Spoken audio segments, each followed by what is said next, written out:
कब तेरा दर्शन होगा, नाम तुम्हारा तारनहारा। कब तेरा दर्शन होगा, तेरी प्रतिमा इतनी सुंदर, तू कितना सुंदर होगा। नाम तुम्हारा तारनहारा, कब तेरा दर्शन होगा, नाम तुम्हारा तारनहारा। कब तेरा दर्शन होगा, तेरी प्रतिमा इतनी सुंदर, तू कितना सुंदर होगा। नाम तुम्हारा तारनहारा।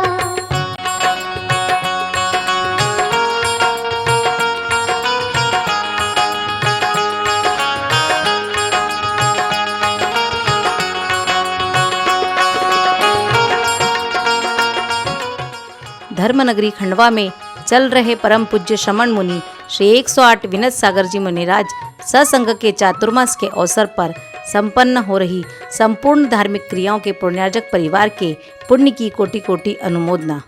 ओम नमो अरिहंताणम।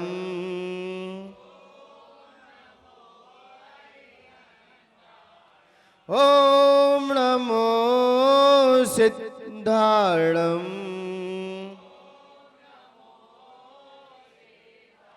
ओम नमो आयर्याणम। ओम नमो वज्रायणम।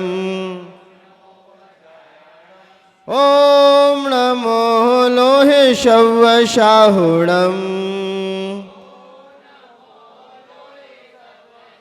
ओम नमो लोहे शवशाहुणम। आपने आपको आप में वर लिया।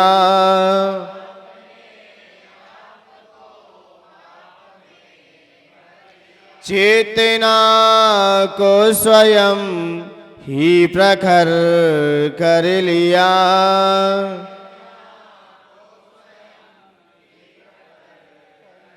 वीतरागी प्रभु हे महावीर जिन।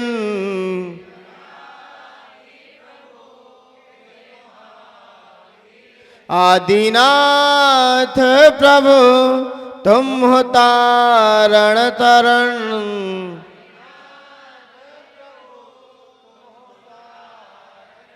आपके द्वै चरण में विनम्र नमन।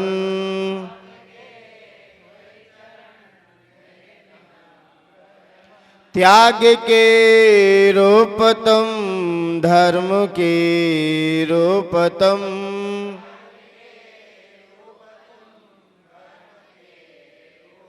ज्ञान के रूप तुम, ध्यान के रूप तुम।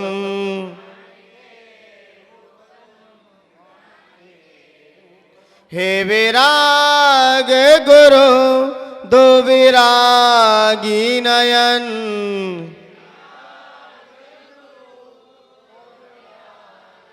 हे विनम्र गुरु दो मुझे अवसरण।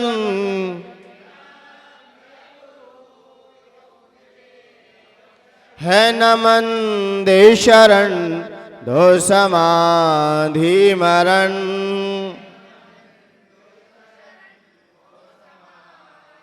आपके द्वै चरण में विनम्र नमन।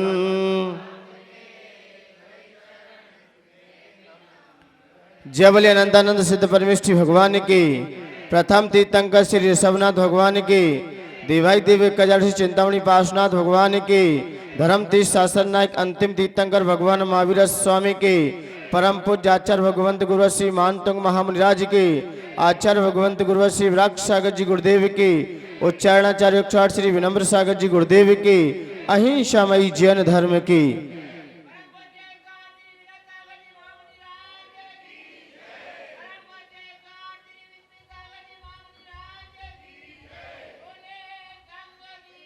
भक्तामर प्रणत मौलिमणि प्रभाण मुद्योतकं दलित पाप तमोवितानम्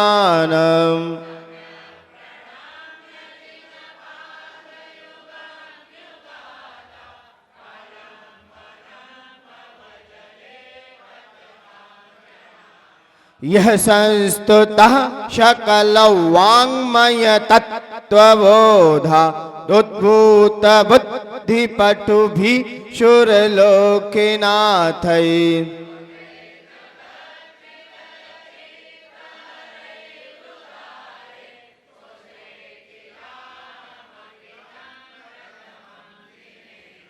चित्रं किमत्र यदि ते त्रिदशाङ्गनाभिर्नीतं मनाङ्गपि मनो न विकार मार्गम्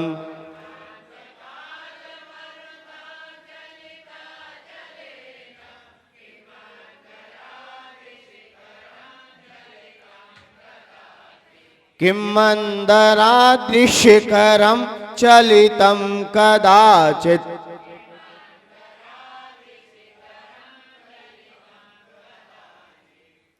आचार्य भगवंत मानतुंग महामुनिराज जो कि प्रभु की भक्ति में लवलीन हैं, ओतप्रोत हो रहे हैं और भक्ति की गंगा में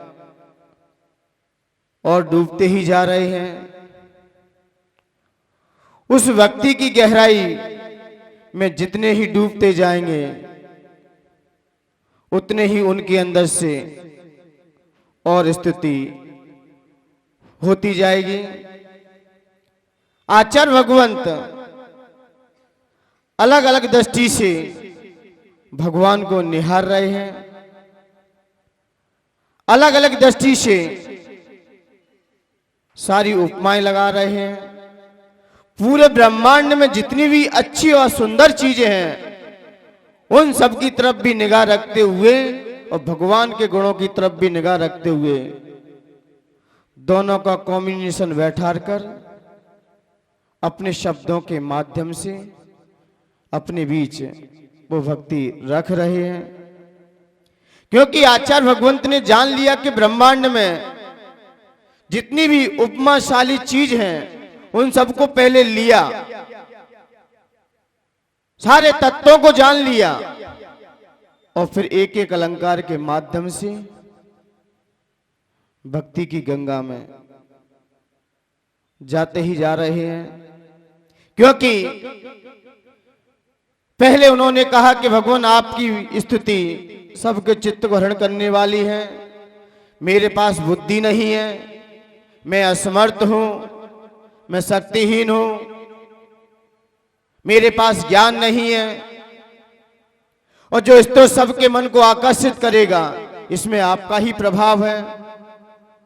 आप दुनिया के सच्चे मालिक भी हो, आपको देखकर अन्य जगह देखने का मेरा मन भी नहीं होता। आप दुनिया में अद्वितीय रूप वाले हो, आप सुंदर रूप को धारण करने वाले हो। आपको जो एक टक देख लेता है आप नेत्रों को भी हरण करने वाले हो। संपूर्ण में आपका जो ज्ञान है, जो आत्मा के प्रदेश हैं, जो आपके गुण हैं, वो तीनों लोगों को लांग रहे हैं, तीनों लोगों को उल्लंघन कर रहे हैं। लेकिन कल कहा कि हे भगवान आप क्या हो? मन का हरण करने वाले हो। लेकिन कब हो? जब आपने उन मन पर विजय प्राप्त कर ली है, उन मन को अपने क्या कर लिया है? वश में कर लिया है। और जब तक मन वश में नहीं होगा तब तक आगे स्तुति नहीं बढ़ सकेगी, ध्यान की मुद्रा भी नहीं आ सकेगी। क्योंकि सबसे पहले मन ही चलायमान होता है। कल उन्होंने कहा कि आपका मन सुमेरु पर्वत की चोटी के समान है। प्रलयंकारी प्रचंड वायु भी आ जाए, लेकिन अचल पहाड़ चलायमान हो सकते हैं, लेकिन सुमेरु पर्वत की चोटी चलायमान नहीं हो सकती। क्योंकि देखा जाता है गुप्ती में यदि सबसे गुप्ती महत्वपूर्ण है तो मनोगुप्ती है। क्या है? मनोगुप्ती है। और व्रतों का राजा देखा जाए तो ब्रह्मचर्य व्रत है। क्या है? ब्रह्मचर्य व्रत है। और इंद्रियों में देखा जाए तो काम इंद्रिय है। क्या है? काम इंद्रिय है। ये 5 से ही अपना ये जीवन चल रहा है। ये 5 से ही वास्तव में देखा जाए जीवन यदि चले तो व्यक्ति अपनी मंजिल को भी प्राप्त कर लेता है। पहले इंद्रियों को वश में करना होता है, फिर मन को, तब कहीं जाके अंदर से कुछ स्रोत फूटते हैं, भक्ति के उद्गार निकलते हैं। और जब तक इन पर विजय नहीं है तो आपकी शाब्दिक भक्ति तो हो सकती है, लेकिन आत्मिक भक्ति नहीं हो सकेगी। शब्द से तो भक्ति कर लोगे, लेकिन अंदर उस चेतना से भक्ति यदि करनी है तो पहले इनको तो वश में करना ही होगा। और आचार्य भगवंत ने कल मन का विषय रखा, क्योंकि आचार्य भगवंत ने कहा यदि मन आपके हाथ में है तो मान्यवर आप सब कुछ अपने अंदर जो है वो सब समझ जाएंगे, यदि आपने मन को कंट्रोल कर लिया। क्योंकि देखा भी गया है भगवान, आप तो ठीक हो, आप तो विजेता हो, लेकिन जो आपके भक्त हैं, ऐसा सुनने में आता है, ऐसा पढ़ने में आता है कि आपका मन तो मेरू के समान है, लेकिन जो आपकी आराधना करते हैं, जो आपके गुणों का गान करते हैं, जो आपको गुणों को पाने का भाव रखते हैं, उनके मन भी चलायमान नहीं होते। आपने विजय सेठ और विजय सेठी की कहानी सुनी होगी, सुनिए कि नहीं सुनिए? राजा ने क्या कहा, ये गेट तभी खुलेगा जब कोई अखंड ब्रह्मचर्य व्रत का पालन करता होगा। सबकी परीक्षा हुई, लेकिन परीक्षा करने के लिए क्या लगाया गया? काला चंदवा बांध दिया था। और जैसे ही बांधा और जैसे विजय सेठ और विजया रानी जैसे प्रवेश की तो चंदवा कैसा हो गया था? सफेद हो गया था। इससे पता चलता है ये अखंड ब्रह्मचर्य व्रत के धारी थे। इतना अखंड ब्रह्मचर्य जिसको जीतना बड़ा मुश्किल पड़ता है। अच्छे अच्छे योद्धा भी फिसल जाते हैं, अच्छे अच्छे मुनिराज भी डिग जाते हैं, चलायमान हो जाते अपने पद से, लेकिन वो रंच मात्र भी नहीं हिले। सुदर्शन सेठ का भी उदाहरण रखा कल। और रामचंद्र जी जब लक्ष्मण के वियोग में उन्हें जब वैराग्य हुआ, वैराग्य होने के कारण जब उन्होंने दीक्षा को धारण किया, वह सीता का जीव प्रति इंद्र सूले सुरग से आया और कहां पर आ गया? रामचंद्र जी के पास आ गया। क्या क्या नहीं किया उसने? सारे रूप बनाए कि भगवान आपने ये क्यों दीक्षा ली, क्यों वैराग्य धारण किया आपने, मैं आपके साथ हूं ना, कई बार कहा, लेकिन रामचंद्र जी हिले नहीं थे, रंच मात्र भी अपने पैसे चिके नहीं थे। इससे पता चलता है कि उनका मन भी अचल मेरू के समान था। क्योंकि जब तक आप अपने मन को वश में नहीं करोगे, फिर कोई भी हो, क्योंकि जब भी कोई साधु बनता है तो सबसे पहले उसे इन 3-4 चीजों पर आचार्य भगवंत बहुत ध्यान देते हैं। किस किस पर? किस पर? लोग कहते हैं साधु बनना तो बहुत सरल है, साधु बनना बहुत सरल है, कपड़े उतार दिए, लौंग रख दी, हो गए साधु। मान्यवर, कहना बहुत सरल है कि साधु होना सरल है। अच्छे अच्छों का क्या आ जाता है? पसीना आ जाता है। अच्छे अच्छों का एक तो साधु बनना, लेकिन आचार्य भगवंत की वो 4 पंक्तियां मुझे याद आती हैं कि जब भी इंद्रिय और मन जब भी वश में होगा तो मुद्रा यही जरूर होगी। फिर कोई भी हो, इसी मुद्रा के लिए उन्हें आना ही पड़ेगा। पहले तो घर पे प्रैक्टिस करनी पड़ती है। घर पे आपका अभ्यास अच्छे से हो गया, जो घर में सूरवीर होते हैं वही बाहर आके सूरवीरता दिखा सकते हैं। घर में उन्हें बहुत सारी प्रैक्टिस करनी पड़ती है, फिर आगे कोई मैदान में उतरते हैं। यहां तो क्या, यहां तो प्रस्तुति देनी है, लेकिन प्रैक्टिकल तो सारे घर पे ही हो जाते हैं। सारे प्रैक्टिकल अपने के मन को वश में करना, इंद्रियों को वश में करना।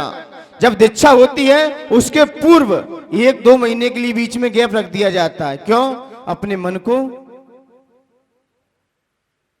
प्रिपेयर करो। क्या? मन कहीं आपका भटक ना जाए। आप इस रूप होने जा रहे हो। जब किसी लड़की की शादी होती है तो 1 साल या 6 महीने का या 3 महीने के बीच में क्या दे दिया जाता है? गैप दे दिया जाता है। क्यों? कि आपको इस घर से आपको क्या करना है? नाता छोड़ना है, और उस घर से आपको नाता जोड़ना है। फिर उसके दिलो दिमाग में क्या चलता है वो तो फिर वो ही जाने। उसकी हम शब्दों से उपमा नहीं दे सकते, ना शब्दों से हम कह सकते उस बात को कि जैसे ही संबंध पक्का होता है दिलो दिमाग में क्या चलता है वो ही जाने। जैसे देवों का सुख कैसा है वो देव ही जाने, ऐसे ही उस समय इनके दिलो दिमाग में क्या चलता है वही जाने। ऐसे दीक्षार्थी जो भी दीक्षा लेता है तो उसके 5-6 महीने पहले उसे सूचना दे दी जाती है कि आपकी इस समय दीक्षा होनी है। तो फिर उसके दिलो दिमाग में क्या चलता है कि अब मुझको ये संसार छोड़ना है, अब उस राह पे उतरना है, उस राह पे चल के दिखाना है, अब पीछे नहीं मुड़ना है, अब उस रूप होना भी दिखाना है, हो करके भी दिखाना है। तो जब वो हो करके दिखाता है तो एक दिन उस रूप भी हो जाता है। लेकिन उसको होने के लिए क्या करना पड़ता है कि जैन धर्म में नाम नहीं पाखंडों का, जैन धर्म में नाम नहीं पाखंडों का, ठर्रा बीड़ी पीने वाले पंडों का। जैन धर्म की महिमा बड़ी निराली है, सम्यक दर्शन जैसी इसकी ताली है। कि जैन धर्म में नाम नहीं पाखंडों का, ठर्रा बीड़ी पीने वाले पंडों का। जैन धर्म की महिमा बड़ी निराली है और सम्यक दर्शन जैसी इसकी ताली है। इंद्रिय मन को वश में करना होता है और तलवारों की धार पे चलना होता है। और साधु बनना खेल नहीं है बच्चों का, और तेल निकल जाता है अच्छे अच्छों का, तेल निकल जाता है अच्छे अच्छों का,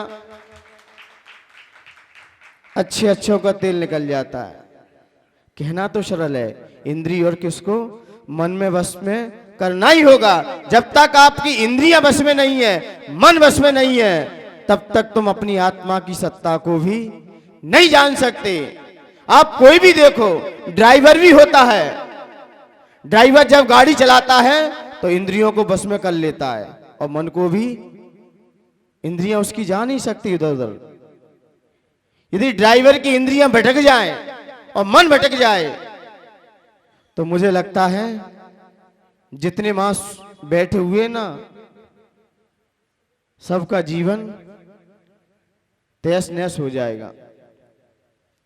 ड्राइवर यदि मन और इंद्रियों को बस में करके गाड़ी ना चलाए, और रसोईया जो घर में भोजन बनाता है ना, तो कितना उपयोग रखता है वहां पर, कितना चीज कब कहां डालनी है। जितने भी जो हलवाई लोग होते कितना मन बस में रखते हैं सारी इंद्रियां कहीं जाने नहीं देते और मन भी बिल्कुल वही रखते हैं। रसोईया यदि मन ना लगाए, ध्यान ना रखे, तो क्या होगा? भोजन बिगड़ जाएगा।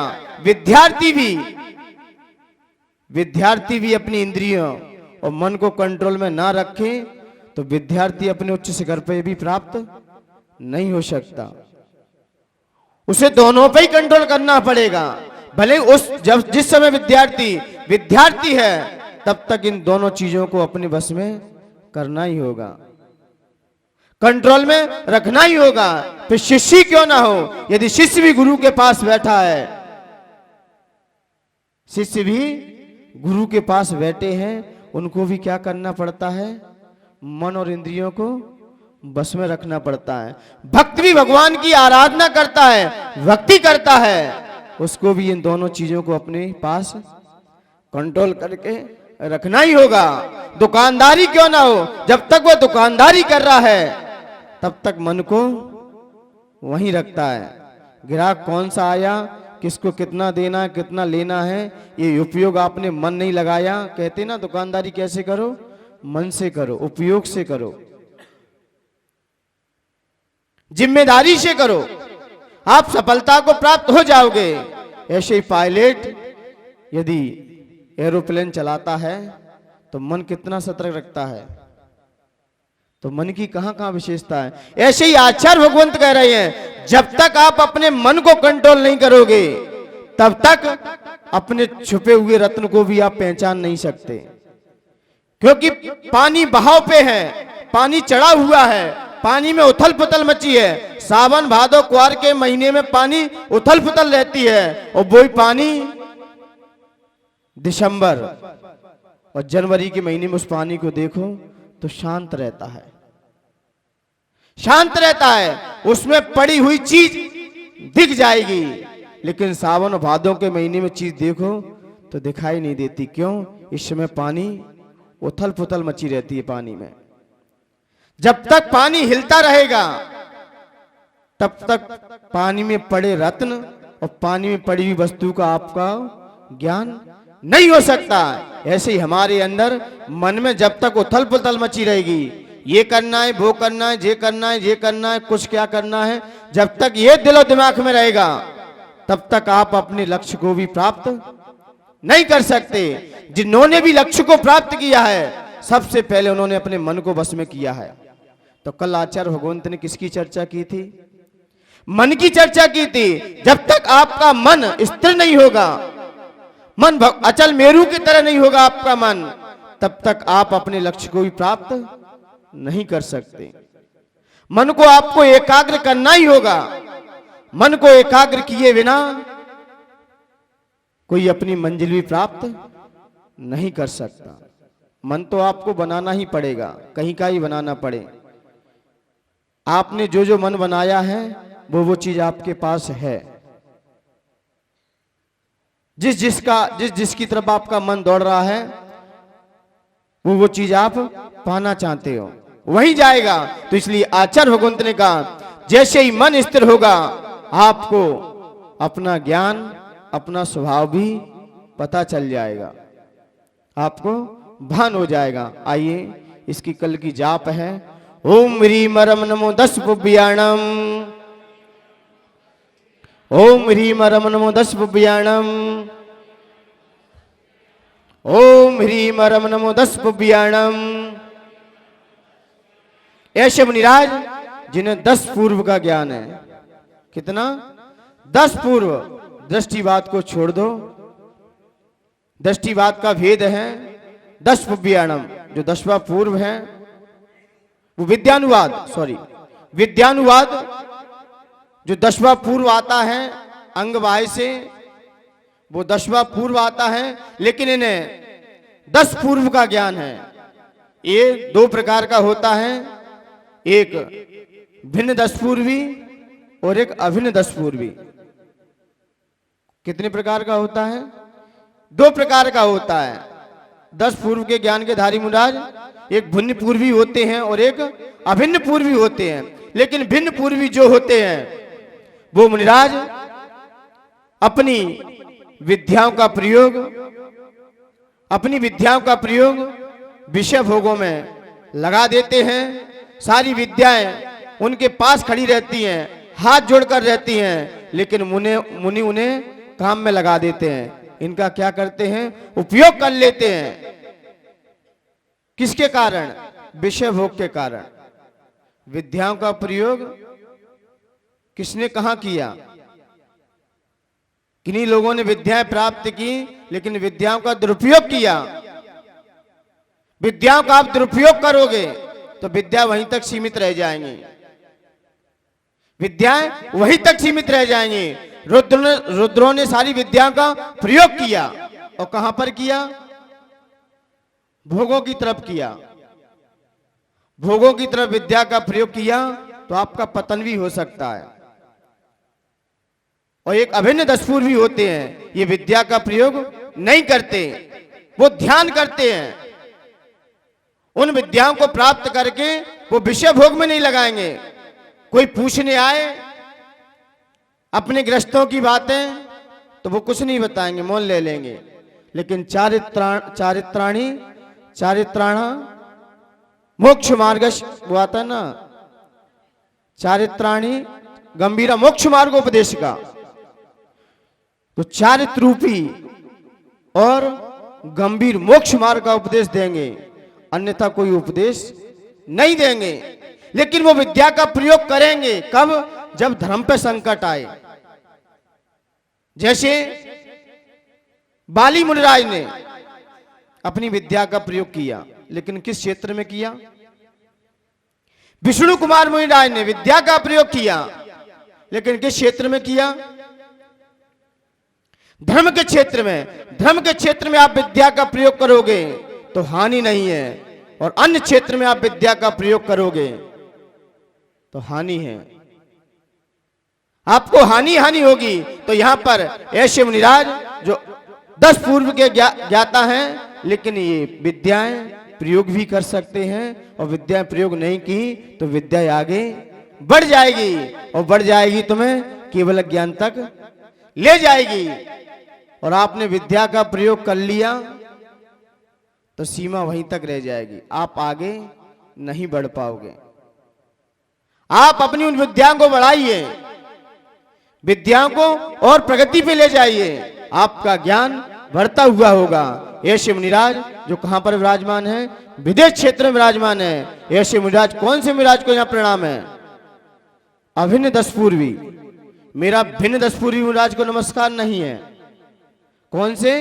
अभिन्न दशपूर्वी मुनिराज को मेरा मन से, वचन से, काय से बारंबार नमस्कार हो, नमस्कार हो, नमस्कार हो। आइए, जो 16वां छंद है उसको पढ़ने के लिए तैयार। निर्धूम वर्तिरपवर्जित तैल पूरा,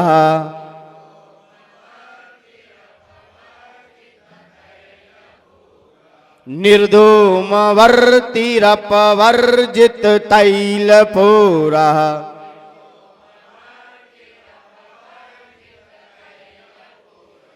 कृष्णं जगत्त्रयमिदं प्रकटीकरोषि,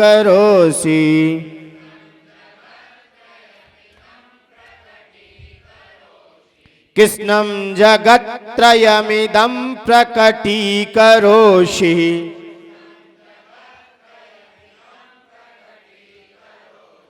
गम्यो न जातुमरुतं चलिता चलेनम्,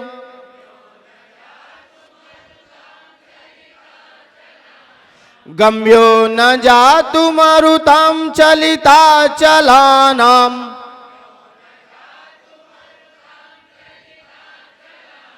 गम्यो न जातुमरुतं चलिता चलानाम्,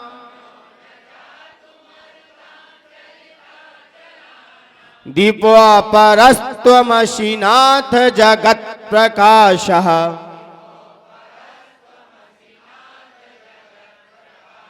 दीपोऽपरस्त्वमसि नाथ जगत्प्रकाशः। बोलिए एक साथ।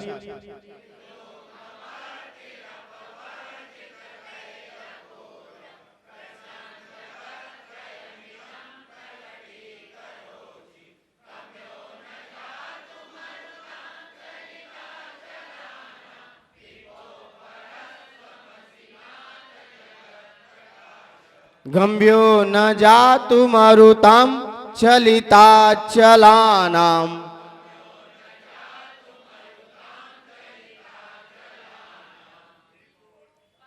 Any problem? आ रहा छंद पढ़ना? छंद में कहीं प्रॉब्लम? निर्धूम वर्ती रप वर्जित तैल पूरा। क्या है? तेल पूरा नहीं है, तैल पूरा। Any problem? क्लियर? इस छंद का अर्थ है क्या है? सर्व विजय दायक। फिर किसी प्रकार की विजय हो। ये सभी प्रकार की विजय पर क्या है? सभी प्रकार की विजय दायक है।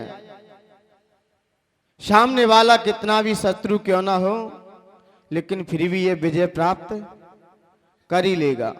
लेकिन किसी को किसी पर विजय प्राप्त करनी होती है तो उसे किसी ना किसी की आज्ञा में तो रहना ही होता है। आपको किसी ना किसी आज्ञा में रहना अनिवार्य है। आपको किसी पर विजय प्राप्त करनी है। व्यक्ति को अपने आप पर भी विजय प्राप्त क्यों ना करनी पड़े, लेकिन उसे जिनेंद्र भगवान की आज्ञा में तो रहना ही होगा। आप जिनेंद्र भगवान की आज्ञा में रहोगे तो आप अपने ऊपर विजय प्राप्त कर सकते हो। और यदि बाहर में यदि विजय प्राप्त करनी है तो भी किसी न किसी की आज्ञा में रहना ही होता है, क्योंकि ये सर्व विजयदायक है। जब राजा मधु बड़े बलशाली थे और बड़े शूरवीर थे, उनके सामने योद्धा थर थर कांपते थे। कोई सामने योद्धा उनका सामना नहीं कर पाता, क्योंकि उन पर एक रत्न था, शूल रत्न नामक का एक शस्त्र था। वो बहुत सारे योद्धाओं को पछाड़ता था और वापस लौट करके भी आ जाता था।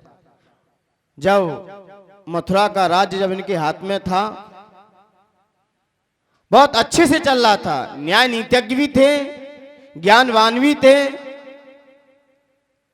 लेकिन दुश्मनों के सामने करने के लिए भी अच्छे सामना करते थे। लेकिन शत्रुघ्न ने कहा, जब रामचंद्र जी लंका से लौट के अयोध्या में पधारे तब सबको राज्य बांट रहे थे। वो अंगद का राजा कहां का बनाया? किष्किंध का राज किसको दिया? अंगद को दिया। लंका का राज किसको दिया? विभीषण को दिया।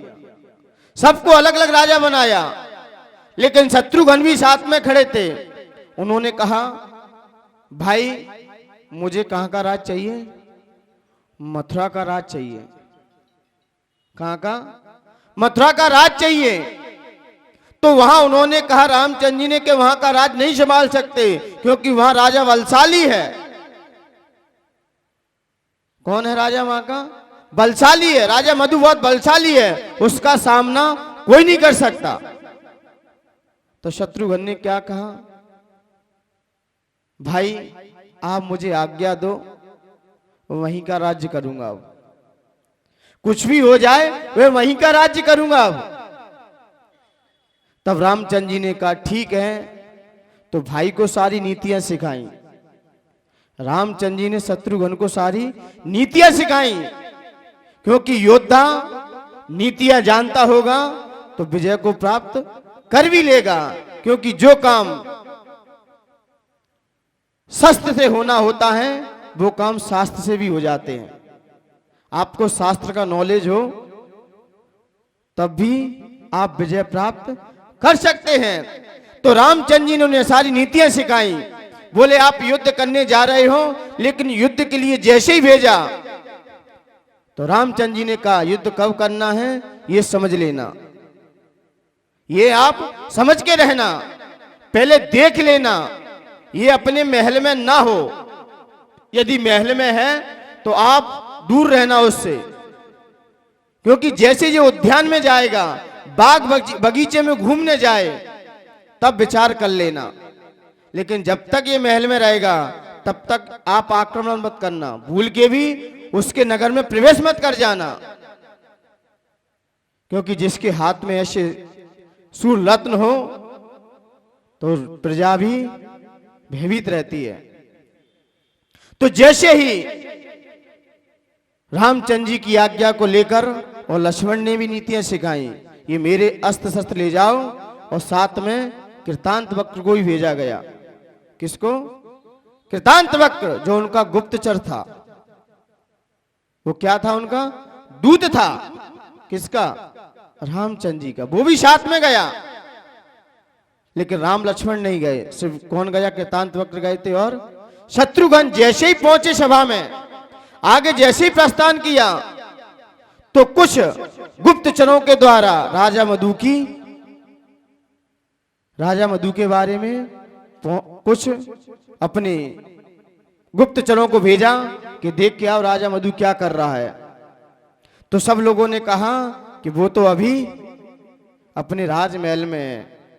तो कुछ समय तक वो डेरा बाहर ही डाले रहे, अयोध्या के बाहर ही, लेकिन खबर किसको नहीं थी कि शत्रुघ्न आ रहे सेना लेकर।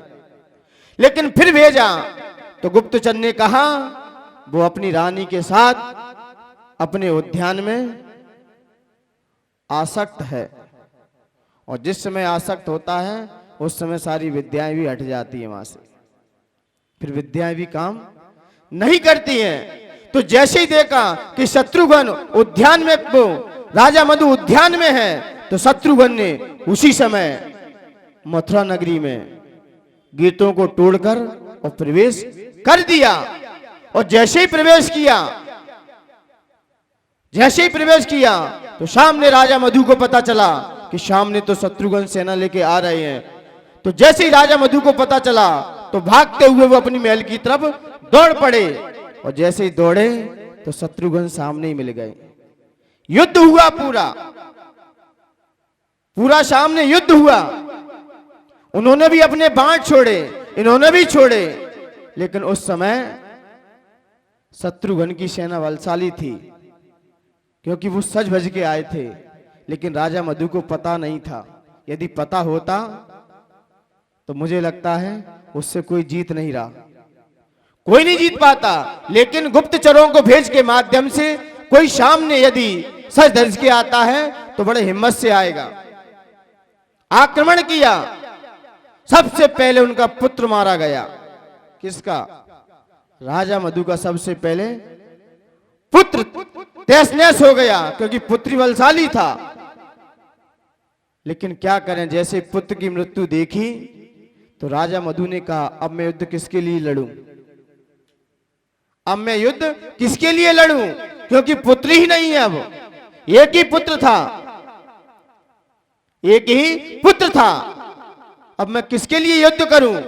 जैसे द्रोणाचार्य को पता चला अश्वत्थामा अथवा था, जैसे ही अश्वत्थामा उनका पुत्री था, जैसे ही पता नहीं था कि अश्वत्थामा अथवा था, नरोवा कुंजरा कहने के चक्कर में ढोल बजा दिए। लेकिन द्रोणाचार्य को क्या पता चल गया कि मेरा पुत्र मारा गया है। जैसे ही द्रोणाचार्य को, लेकिन मरा क्या था? हाथी। लेकिन ये नीतियां किसकी थी? श्री कृष्ण की थी। नीतज्ञ थे। इधर रामचंद्र जी बहुत नीतज्ञ थे, और नेमिनाथ भगवान के शासन में श्री कृष्ण बहुत नीतज्ञ थे। इधर मुनि सुब्रनाथ भगवान के शासन में रामचंद्र जी।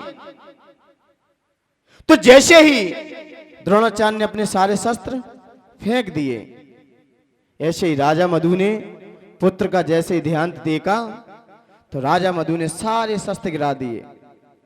गिराने के बाद हाथी पे चढ़े, और हाथी पर चढ़कर सारे वस्त्रों को उतार दिए, और उतार कर सर पे ही केश रोज कर लिए। एक पहला उदाहरण मिलता है हाथी पर बैठकर केश रोज किसने किए। हाथी पर बैठकर केश रोज किसने किए। वैसे केश रोज तो जमीन पे बैठ के होते हैं, लेकिन पहला उदाहरण मिलता है जैन सिद्धांत में कि हाथी पर बैठकर केश रोज किए, वो राजा मधु ही थे। वहीं से बाल उखाड़ दिए उन्होंने अपने, और बाल उखाड़ दिए तो शत्रुघ्न जो सारी सेना को लेके आए वो सारे नतमस्तक हो गए, सब झुक गए, सब प्रणाम करने लगे। तो फिर राजा मधु की जय जयकार होने लगी। कब? जैसे उन्होंने जिनेंद्र भगवान की आज्ञा को पालन किया तो राजा मधु भी अपनी जगह पर विजय को प्राप्त हुए, और रामचंद्र जी की आज्ञा को शत्रुघ्न ने पालन किया तो वो भी मथुरा के राजा, वो मथुरा पर विजय प्राप्त कर ली। और इधर राजा मधु ने अपनी इंद्रियों पर विजय प्राप्त करके दिखा दिया। लेकिन मान्यवर कहने का अभिप्राय यही है कि हम किसी की आज्ञा में रहेंगे तो विजय हासिल कर सकते हैं। सही है कि नहीं विजय सेठ जी? विजय प्राप्त करनी है तो विजय की आज्ञा में रहना पड़ेगा, क्योंकि चतुर्मास कमेटी के कौन है? अपने अध्यक्ष हैं, क्योंकि विजय सेठ हैं। इसलिए जिसको भी विजय प्राप्त करनी है अपने आप पर, तो सबसे पहले हमें जिनेंद्र भगवान की आज्ञा में रहना ही होगा। जैसे ही हम इसके अर्थ को समझेंगे आपको और जल्दी समझ में आ जाएगा। लेकिन इसके पहले अपन इसकी जाप देखते हैं। ओम ह्रीम रम नमो 14 पुव्याणम, ओम ह्रीम रम नमो 14 पुव्याणम। ऐसे मुनिराज जिन्हें 14 पूर्व का ज्ञान है। पहले कौन से थे? 10 पूर्वीधारी थे, लेकिन 10 पूर्वीधारी मुनिराज वो अपने पद से गिरकर संसार में घूम भी सकते, क्योंकि 11 अंक का ज्ञान होने वाला भी संसार में भटक सकता है। लेकिन जिसे 14 पूर्व का ज्ञान हो गया है, अब उसके ज्ञान में कुछ बचा नहीं है, बस अंतर इतना रह गया है। 14 पूर्व के ज्ञान के धारी मुनिराज को इतना ही रह गया है कि वो वस्तु को जान रहे हैं, और केवल ज्ञान में जन रही है वस्तु।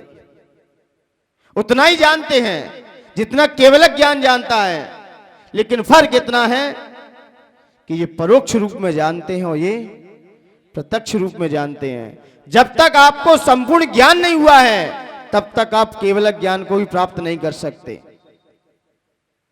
केवल ज्ञान को भी आप प्राप्त नहीं कर सकते जब तक आपको संपूर्ण ज्ञान नहीं हुआ है। आपको तीनों लोगों का ज्ञान करना ही होगा, और अपन कर भी रहे हैं।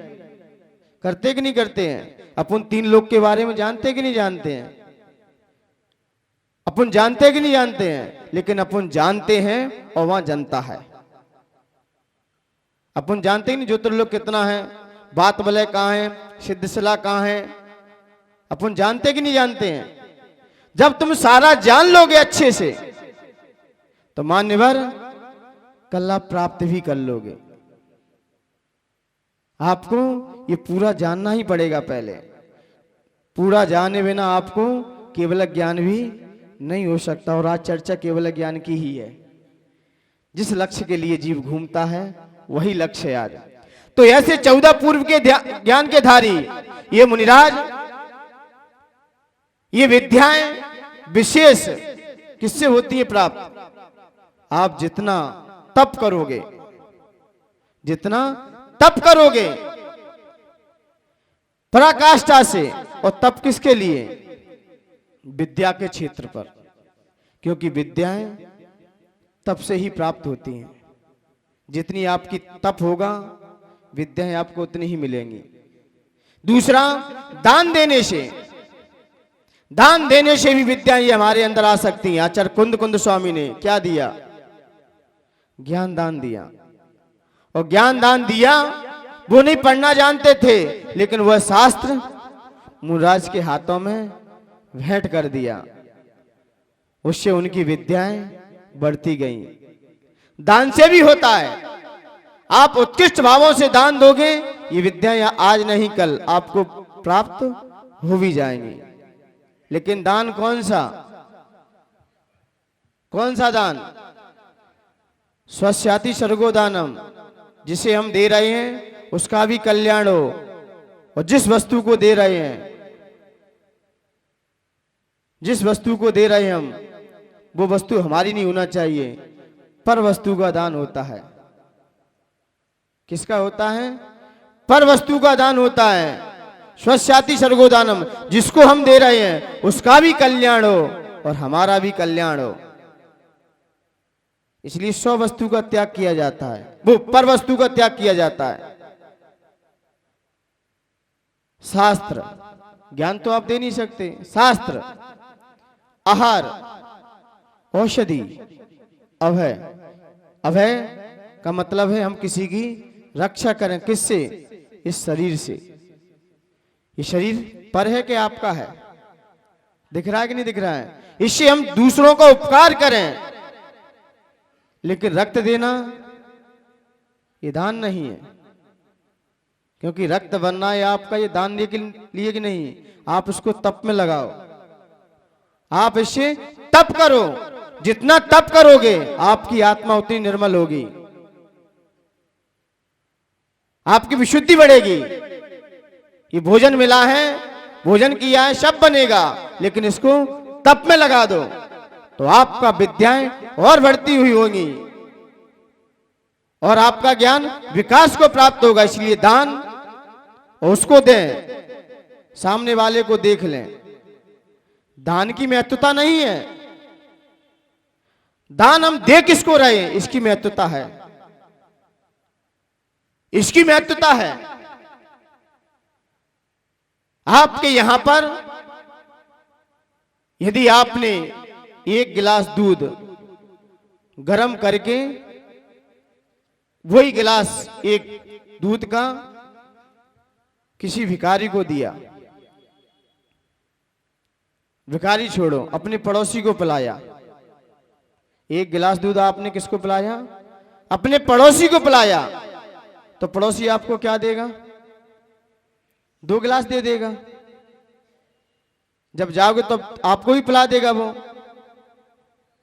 और वही गिलास एक दूध का यदि किसी भिखारी को दिया है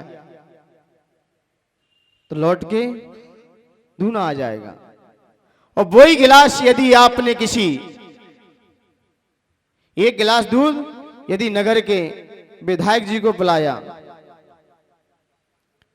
या अध्यक्ष को पिलाया, जो यहाँ के खंडवा के अध्यक्ष हो, आप उनको एक गिलास दूध पिलाओ, कितना काम बनेगा उससे?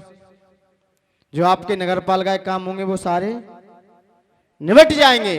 और वही एक गिलास दूध आपने विधायक को दिया तो आपका जो तहसील का काम होगा पूरा, जो आपको इस तहसील में जहां जहां काम कराने हैं वो सारा काम हो जाएगा। आपने एक गिलास वही दूध सांसद को पिलाया,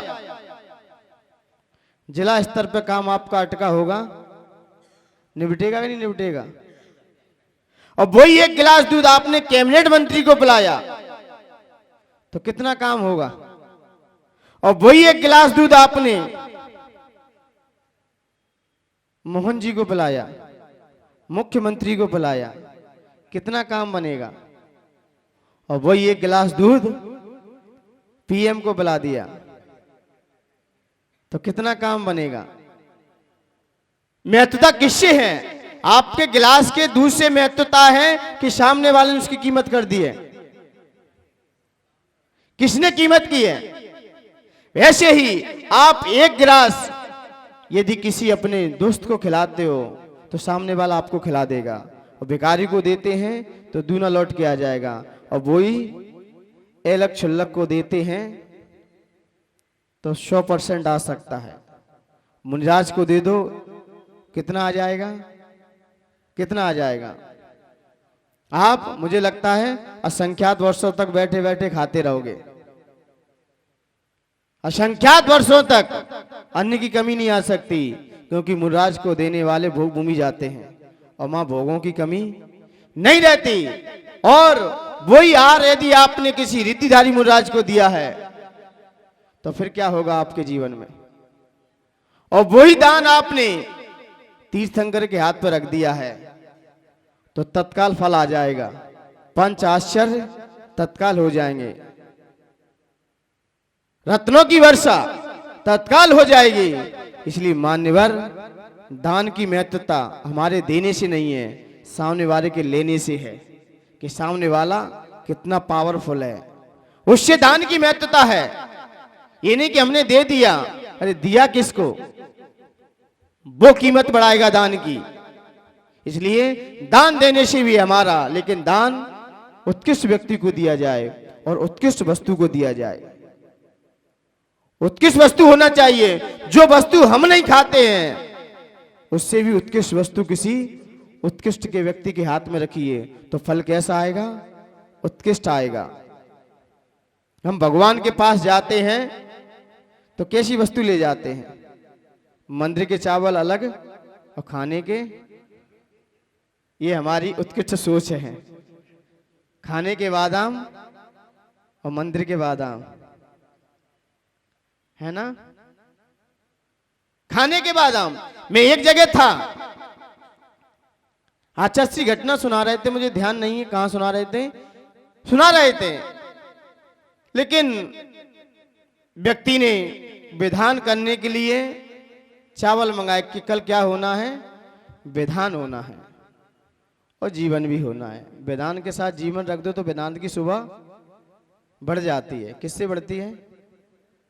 क्योंकि उस समय निश्चिंत हो जाते हैं। कोई भूखा नहीं है, एक दिन खाने से किसी की जिंदगी नहीं निकलती, लेकिन यह कि आकुलता नहीं रहती उस समय। बस लोग कहते हैं लोग भोजन रख दो तो वेदांत में आ जाते। मान्यवर, कोई घर से भूखा नहीं रहता। आपके एक दिन भोजन करने से किसी का दिन नहीं निकलता, न जिंदगी निकलती। वो तो ये है कि सामाजिक व्यवस्था है, आकुलता से रहित रखा जाए, क्योंकि आकुलता रहेगी समोषण में सारी व्यवस्थाएं दी जाती हैं। यदि सारी व्यवस्था ना दी जाए तो प्रवचन सर्वा भी, सारी व्यवस्था, कोई घर पे नहीं जाते, वहां सारी फैसिलिटी वहीं मिलेगी आपको समोषण में। तो यहां हो जाए तो क्या आश्चर्य की बात है, क्योंकि भगवान का मंदिर भी समोषण का प्रतीक है। लेकिन भोजन की व्यवस्था रखी गई, चावल आए, चावल आ गए, लेकिन जैसे ही चावल आए तो जो मंदिर के चावल थे, मंदिर के चावल और खाने के चावल, पानी बरस रहा था, भीग गए। क्या हो गए? भीग गए। और खाने वाले जो मंदिर के चावल थे ना, वो भीग गए थे, और खाने वाले सुरक्षित रखे थे।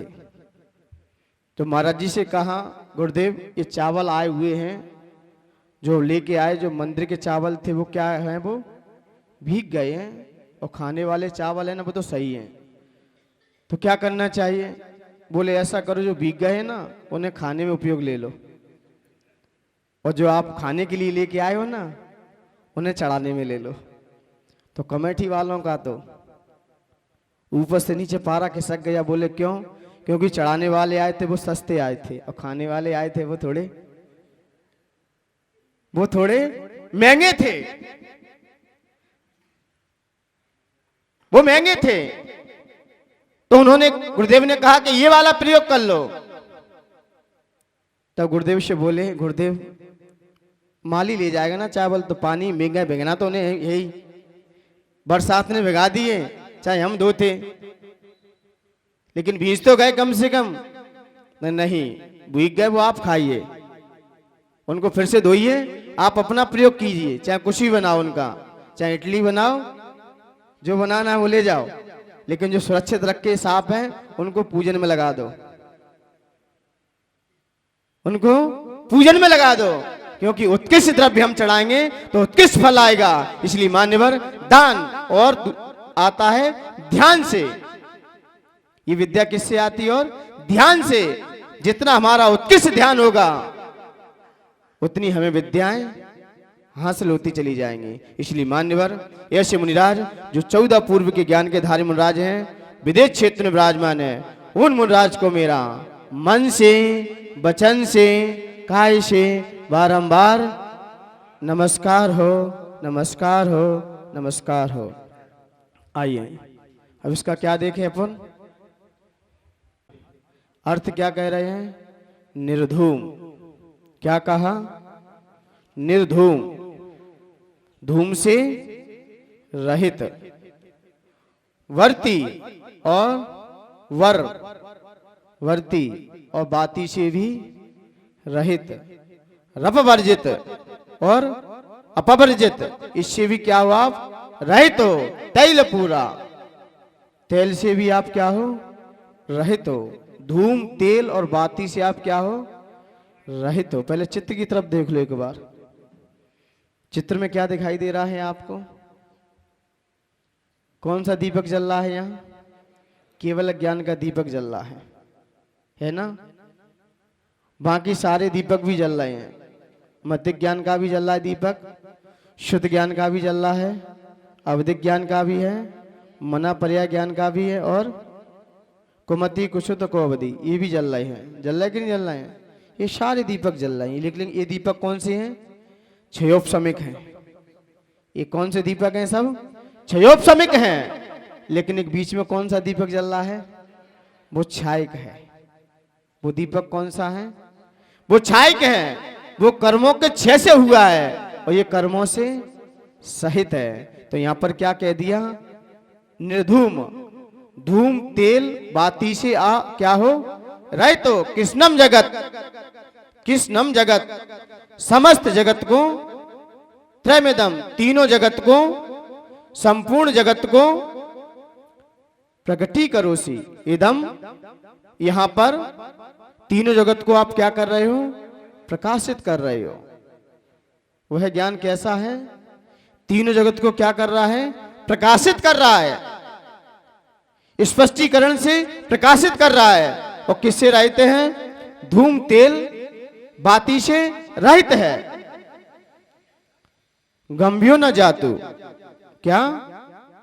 गंभीर न जातु, बुझने योग्य कदाचित, जातु गंभीर न जातु, बुझने योग्य नहीं है। मरुता मरुताम चलिता चलानाम, कितनी भी प्रचंड बाजू आ जाएं, प्रलयंकारी हवाएं कितनी भी तेज चल जाएं, लेकिन फिर भी बुझने वाला दीपो परस्त, वह बुझने वाला नहीं है। कितनी भी आंधियां चल जाएं, तूफान आ जाएं, सब बुझ जाएंगे, लेकिन ये दीपक नहीं बुझने वाला है।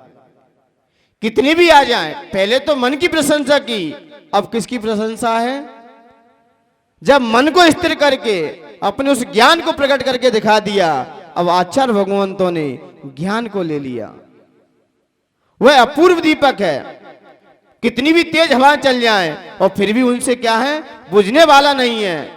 दीपो परस्तो, दीपो परस्तो, हे नाथ दीपो अपरस्तो, हे नाथ अशी हो जगत प्रकाशा, आप तीनों जगत में अपूर्व दीपक हो। दीपो परस्त, हे नाथ आप दुनिया में क्या हो? अपूर्व दीपक हो।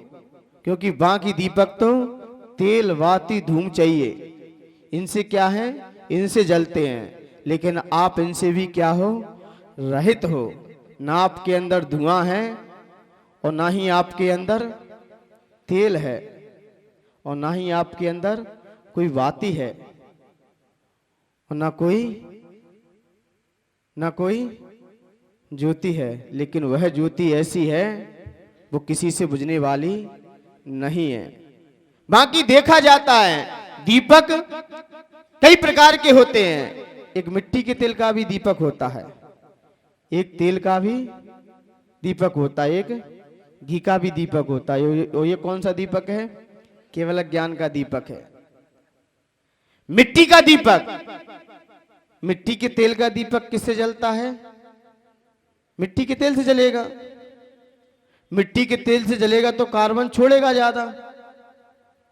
और हम लोग किससे जलते हैं? बहिरात्मा जीव किससे जलता है? बहिरात्मा, अंतरात्मा, परमात्मा होते कि नहीं होते? तीन वेदात्मा के। बहिरात्मा जीव मिट्टी को देखकर ही खुश होता है। मैं सुखी दुखी में रंग कराव, मेरे धन ग्रह गोधन प्रभाव, मेरे सुत में सबल अधीन। वो क्या कह दिया? ते मूर्ख है प्रवीण। वो मूर्ख हैं जो बहिरात्मा, उन्हें क्या संज्ञा देती? मैं सुखी हूं, मैं दुखी हूं। किससे? पर वस्तु से। पर वस्तु मिलने से कौन खुश होते हैं? और पर वस्तु चली जाए तो कौन दुख होते हैं? कौन दुख होते हैं? कौन दुखी होंगे? और पर वस्तु मिल जाए तो कौन सुखी होते हैं? और क्या है पर वस्तु? मिट्टी ही तो है। ये तन माटी, ये धन माटी, माटी की परिपाटी है। ये तन माटी, ये धन माटी, माटी की परिपाटी है। बन न बन के फिर मिट जाना, माटी की परिपाटी है, माटी की परिपाटी है। वस्तु आई है, बनेगी, बिगड़ेगी, ये तो वस्तु का परिवर्तन होता ही रहेगा और हम लोग उसी में अपना लगाए रहते हैं। अच्छी वस्तु मिल गई, पीली माटी मिल गई तो खुश, पीली माटी मिल गई तो खुश हो गए, और चली गई तो आप किससे जल रहे हो? ये तो केवल ज्ञान का दीप सिद्ध हो गया, लेकिन आप अपने ऊपर तो करो कि हम किससे जल रहे हैं। आपके अंदर भी तो दीपक जल रहा है। कौन सा दीपक जल रहा है? कौन सा दीपक जल रहा है? कहने की बात अलग है, हमारा दीपक भी मिट्टी के तेल से ही जल रहा है। मिट्टी इकट्ठी कर ली और खुश हैं हम, घर मकान दुकान परिवार बना लिए। क्या है, यहां से जोड़ ली, इकट्ठी कर करके रख ली, ये तन को बढ़ा लिया। क्या खा के? मिट्टी तो खाई है। क्या खाया है इसने? मिट्टी तो खाई है। और ये पर्वत जो भी दिख रहा है सब क्या है? सब मिट्टी है। और उसको ही देख के हम क्या हैं? जल रहे हैं और उससे ही चल रहे हैं, जल भी रहे हैं। और किसी पे ज्यादा मिट्टी हो जाए तो उसके देख के भी, किसी पे ज्यादा इकट्ठी मिट्टी हो जाए और किस पे कम मिट्टी है तो ज्यादा वाला जलता है कि नहीं जलता है? देवलोक क्या होता है, थोड़ी विभूति ज्यादा मिल जाए किसी देव को तो छोटे देव क्या करते, फिर मानसिक संताप होता है, जलते हैं। किसी पे 2 कार हैं और किसी पे साइकिल है पड़ोस में, तो अपनी साइकिल से वो सुख महसूस नहीं करेगा, उसे दुख इसलिए हो रहा है कि सामने वाले पे, तो उससे भी जल रहा है। वो जल तो रहा है, खुद भी जल रहा है और सामने वालों को देखकर भी। किसको देखकर? मिट्टी को देखकर। और मिट्टी के तेल से जलने वाले वो कहां रखे जाते हैं? जब पहले लाइट जाती थी कि ना, तो लैंप किसकी जलती थी? मिट्टी की तेल की जलती थी। और रात भर जल जाए तो सवेरे पूरे में कालौश छा जाती थी। तो ऐसे ही हम मिट्टी से जलते हैं तो कलुषता, हमारे अशुभ परिणाम, अशुभ विकृतियां हमारी वहीं पड़ी रहती हैं। फिर कोई बीमार होता है, कोई दुखी होता है, क्योंकि वहां पर कार्बन भरी है। और जहां पर कार्बन हो वहां कोई जाना चाहेगा क्या? घुटन होगी अंदर से। आप लोग कैसे बने रहते हो, धन्य हो आप लोग।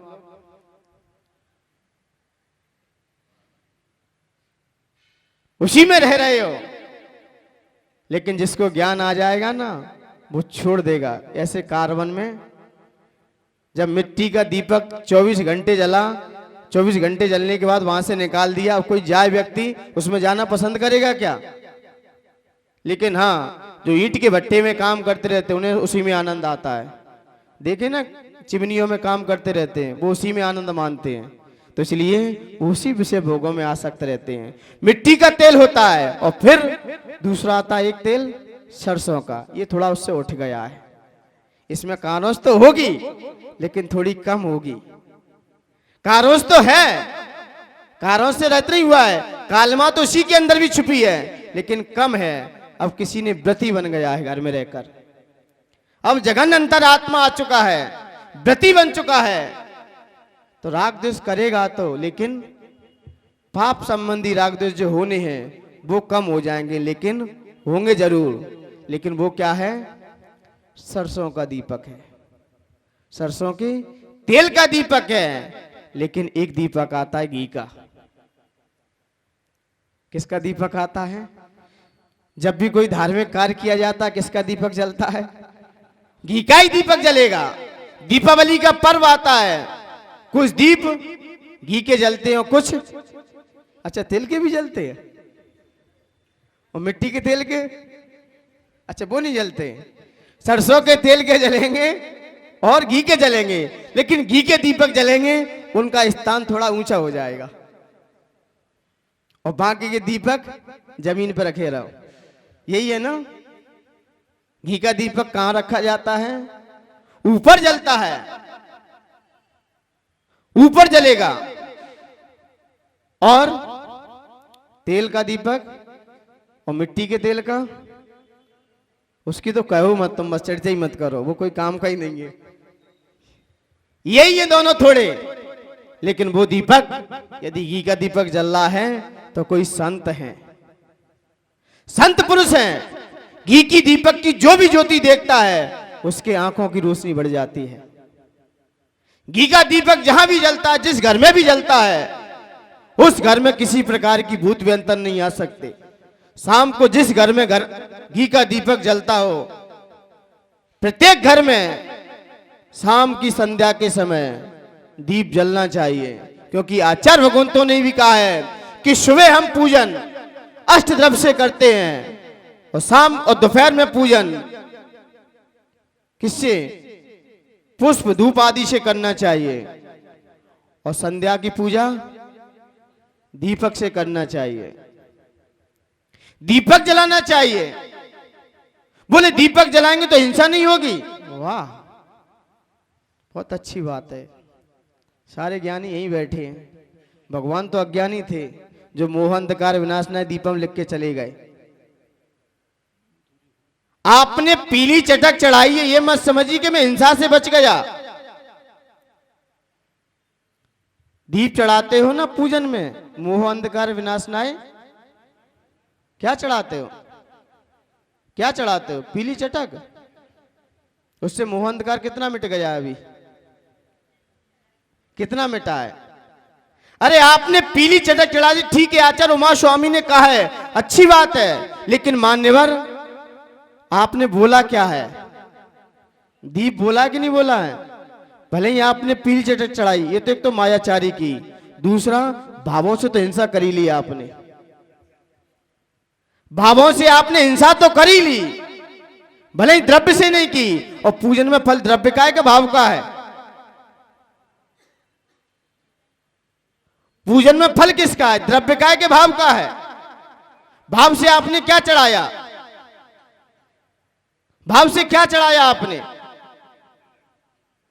भाव से आपने दीप ही चढ़ाया है, लेकिन बाहर से आपने पीली करके चटक चढ़ा दी है। यह तो अपवाद मार्ग था। जब कोई व्यक्ति बीमार होता है, अस्वस्थ होता है, तब डॉक्टर क्या कहते हैं? भाई इसे अब खिचड़ी दे देना, पेट खाली नहीं जाए इसका। जब चीज ये नहीं पचा पाए तो ये दे देना।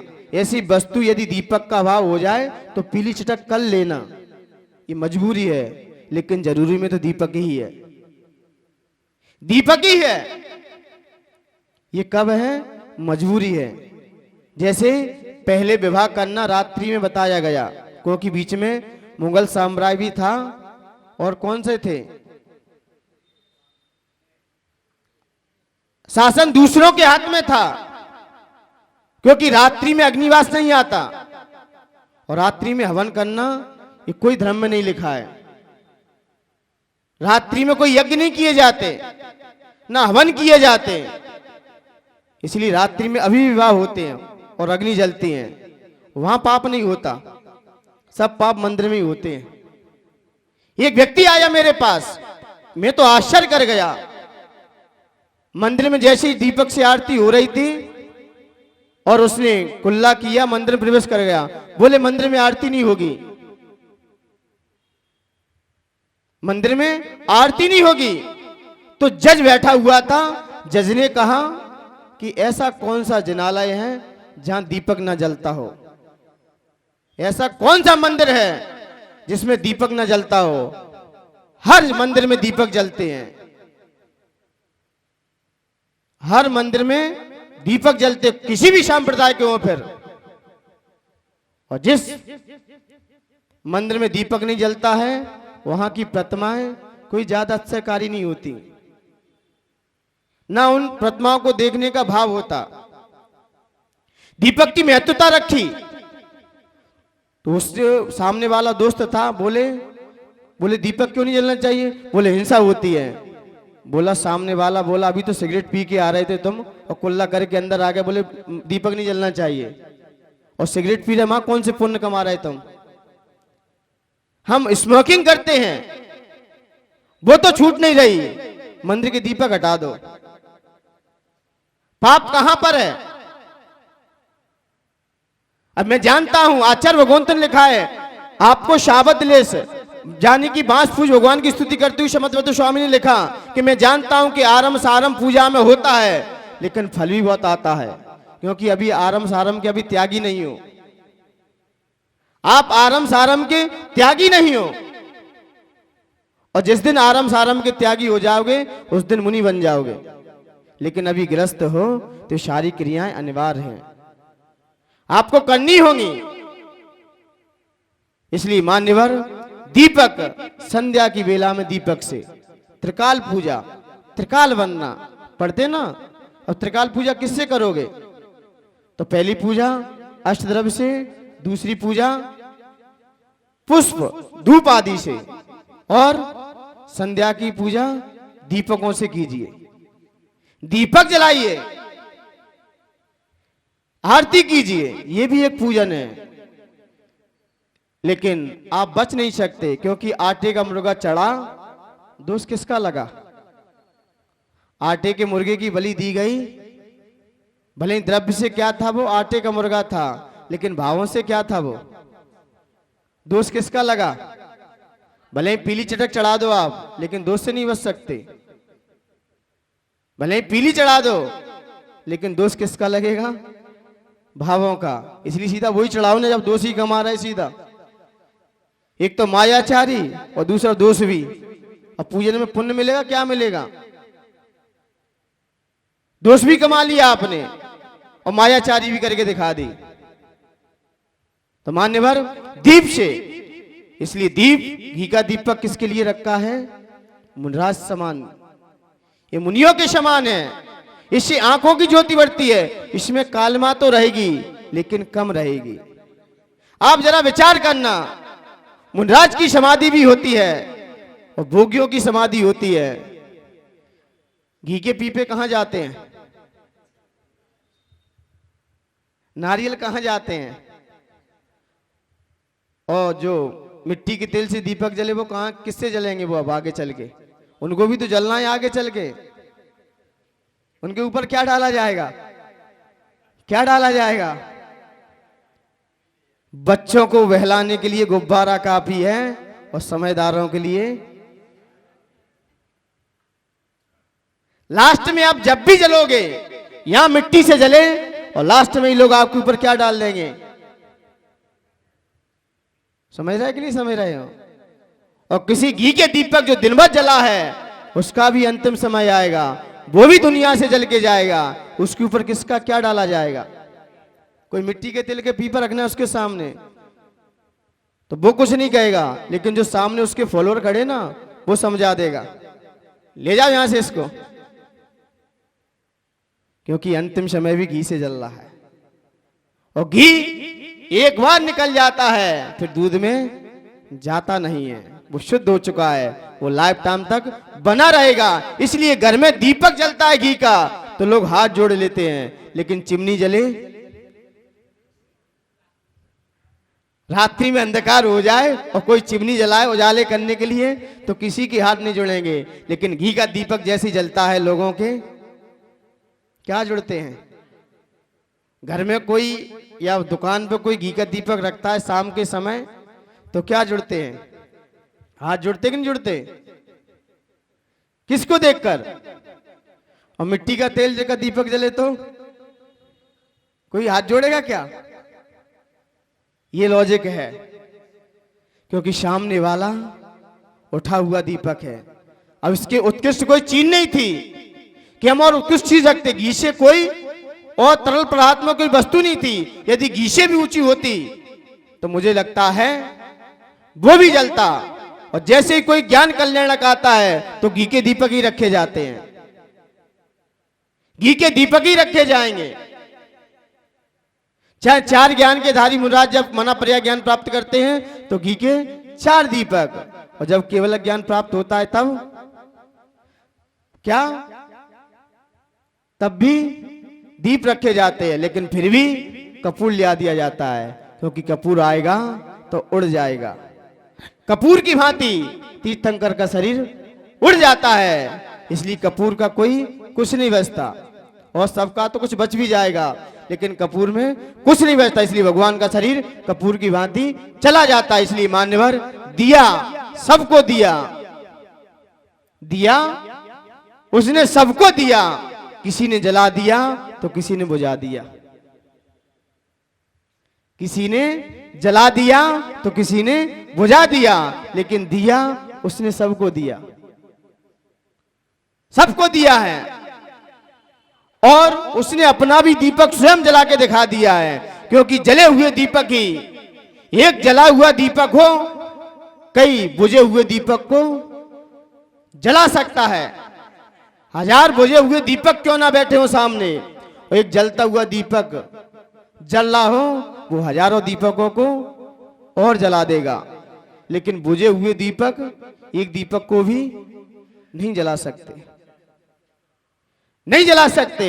ऐसे ही भगवान जले हुए दीपक हैं, उन्होंने स्वयं प्रकाशित होके दिखा दिया। इसलिए मान्यवर यहां पर आचार्य भगवंत ने कहा है, और भी महर्षियों ने कहा है, ज्ञान दीप तप तेल भर। याद है कि नहीं? है कौन सी सुक्तियां हैं? ज्ञान दीप तप तेल भर, घर सो दे भ्रम चोर, या विधि बिन निकसे नहीं। ये चोर किससे निकलेंगे अंदर जो बैठ गए हैं? क्या होना चाहिए? दीपक कैसा होना चाहिए? कैसा दीपक? कौन से ज्ञान का दीपक? कोई ना कोई दीपक होना चाहिए। आप पे मति शुद्ध ज्ञान भी आपका अच्छा है, कोई बात नहीं है, मति शुद्ध ज्ञान भी आपको केवल ज्ञान तक ले जाएगा, क्योंकि मति शुद्ध ज्ञान भले इंद्रिय और मन की सहायता से होता है, और शुद्ध ज्ञान मतिक ज्ञान की सहायता पूर्वक होता है, और अवधिक ज्ञान द्रव्य क्षेत्र काल भाव की मर्यादा को ले हुए आत्मा के रूपी पदार्थ को ये जानता है। सिर्फ किसको जानता है? रूपी पदार्थ को। और मना पर्याय ज्ञान इस मर्यादा को लिए हुए, द्रव्य क्षेत्र काल की भाव की मर्यादा को लिए हुए, लेकिन ये मनोगत विषय को जानेगा, लेकिन मनोगत विषय को वो भी रूपी पदार्थ को जानेगा। मना पर्याय ज्ञान, लेकिन केवल ज्ञान संपूर्ण पदार्थ को युगपत जानेगा। लेकिन ज्ञान तो होना चाहिए। आज तो मति शुद्ध ज्ञान है, अच्छा तो रखो कम से कम। कहते हैं मति सुधार लो अपनी, क्या कहते हैं लोग व्यवहार में? मति सुधार लो। आपका मतिक ज्ञान का दीपक भी आज अच्छे से जल रहा है, और मतिक ज्ञान भी उतना जानता है जितना केवल ज्ञान जानते। लेकिन मैंने पहले ही कह दिया, वो परोक्ष जानेंगे और ये प्रत्यक्ष जानेंगे, पूरा जानता है। लेकिन ज्ञान का दीप जलते ही, और तेल किसका होना चाहिए? तप रूपी तेल होना चाहिए। यदि तप रूपी तेल भरा है और ज्ञान रूपी ज्योति जल रही है, तो मान्यवर तप सहित, तप सहित वो आता ना उसमें, ज्ञान बिन कर्म न जरे जाए, तप सहित करे जो प्राणी मिले मुक्त रानी। तप सहित यदि आपने ज्ञान प्राप्त किया है, वो आपको मोक्ष तक ले जाएगी। तप सहित आपने ज्ञान है आपके पास, तप साथ में, ज्ञान साथ में है, तो ये ज्ञान ही आपको सिद्ध शिला तक ले जाएगा। ये शब्दों का ज्ञान, शब्दों का ज्ञान आपको यहीं रख देगा, लेकिन तपना तो पड़ेगा ही, तप तो करना ही पड़ेगा। कौन सा तप? कौन सा तप? चाहे अनशन करो, चाहे आमोदर, चाहे व्रतिव्रत संज्ञान, चाहे रस परित्याग, कीजिए शक्ति प्रमाण। लेकिन आचार्य भगवंत ने कहा कि तप में सबसे महत्वपूर्ण देखा जाए तो सबसे बड़ा तप है प्रायश्चित। सबसे कौन सा है? अंतरंग तप में सबसे पहला कौन सा है? प्रायश्चित। प्रायश्चित तप आपके अंदर है। आपको अपनी गलती महसूस हो रही है, आप अपनी गलती पर पश्चाताप कर रहे हो, और फिर थोड़ा सा भी तप क्यों ना करो, तो मान्यवर ये तप ही आपको आगे बढ़ा देगा। क्योंकि प्रायश्चित है जैसे लेने के भाव, तो विनय भी आएगी, विनय भी आपके अंदर अपने आप आ जाएगी। क्योंकि हम सामने वाले के सामने झुकना पड़ेगा, क्योंकि गलती की है उसका हमें पश्चाताप भी करना पड़ेगा, लेकिन उसके चरणों में भी जाना पड़ेगा। और चरणों में गए हो तो भैया वृत्ति के गुण भी आपके अंदर आ जाएंगे। प्रायश्चित, विनय, भैया वृत्ति और स्वाध्याय। फिर स्वाध्याय परम तप कहा है। अब स्वाध्याय करो, फिर ईश्वर, फिर ध्यान, तब कहीं जाके ध्यान होगा। पहले अपनी गलती तो महसूस कर लो, गलती तो अपनी समझ लो पहले कि मैंने कौन कौन सी गलती कहां की है, उनका पहले पश्चाताप तो कर लो। और गलती समझने पर गलती है, वरना फूलती फलती है। गलती समझने पर गल जाएगी, और गलती को आपने समझा नहीं तो गलती फूलती फलती नजर आएगी। तो पहले हमें उन गलतियों का प्रायश्चित करना चाहिए कि भगवान, जो मैंने अनादिकाल से जो पाप किए, भगवान मैं कैसे छूटूं उनसे। अपने आप गुण आते चले जाएंगे। फिर आप अनशन करो, आमोदर करो, फिर ये बाहर जितने भी तप करेंगे सब तप आपको केवल ज्ञान तक ले जाने में सहायक बनेंगे। इसलिए मान्यवर, तप सहित करे जो ज्ञान दीप तप तेल भर, तब कहीं जाके शोधन हो पाएगा हमारे अंदर का। और इनके बैठे हुए ना हमारे अंदर का अंधकार नहीं मिट सकता, क्योंकि अंधकार में घुटन होती है। यदि अंधेरे कमरे में तुम्हें बैठा दिया जाए तो घुटन हो जाएगी, और उसके बीचों बीच कोई दीपक रख दिया जाए, उसके बीचों बीच दीपक रख दिया जाए, सारा अंधकार तहस नहस हो जाएगा। इसलिए मान्यवर, यहाँ उस केवल ज्ञान के दीपक की यहाँ बात की गई। इसलिए मान्यवर, हम भी उस अपने उस अखंड ज्योति को जलाने का प्रयास करें, उस अखंड ज्योति जो कभी बुझ न सके। इसलिए कोई भी विधि विधान होता है तो अखंड ज्योत जलती है। जब तक विधान चलेगा तब तक अखंड ज्योत जलती रहेगी। विधान समाप्त हुआ, ज्योत बंद। लेकिन जब तक विधान है, क्योंकि आपके अंदर अखंड ज्योत है। इसलिए मान्यवर, यहाँ भगवान के केवल ज्ञान की प्रशंसा करते हुए आचार्य भगवंत ने अपनी बात रखी। आइए इसे फीड करने के लिए तैयार,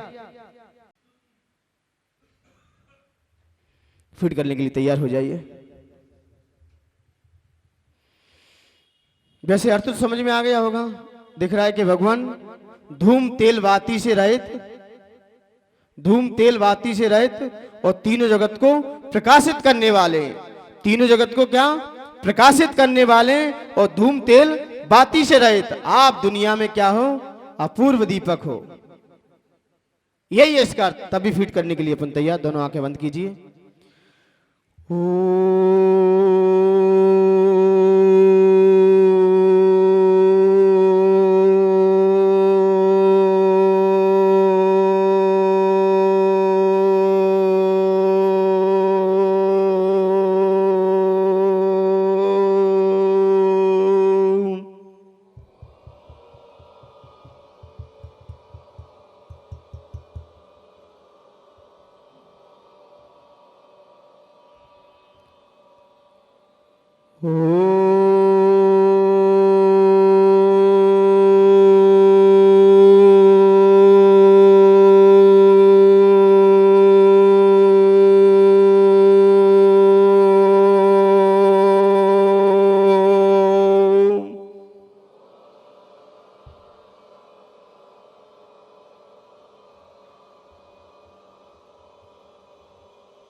सभी लोग अपनी दोनों आंखें बंद, मन को आज्ञा चक्र पर अपनी दोनों आंखों को थोड़ा सा नम्रता से झुकाते हुए योग मुद्रा में, रिलैक्स मुद्रा में, हे भगवान धूम तेल बाती से रहित, हे भगवान धूम तेल बाती से रहित, तीनों लोगों को प्रकाशित करने वाले, हे भगवान धूम तेल बाती से रहित, तीनों लोगों को प्रकाशित करने वाले, तीव्र प्रभाव से ना बुझने वाले, आप दुनिया में अपूर्व दीपक हो। हे भगवान धूम तेल बाती से रहित, हे भगवान धूम तेल बाती से रहित, तीनों लोगों को प्रकाशित करने वाले, तीव्र प्रभाव से ना बुझने वाले, आप दुनिया में अपूर्व दीपक हो।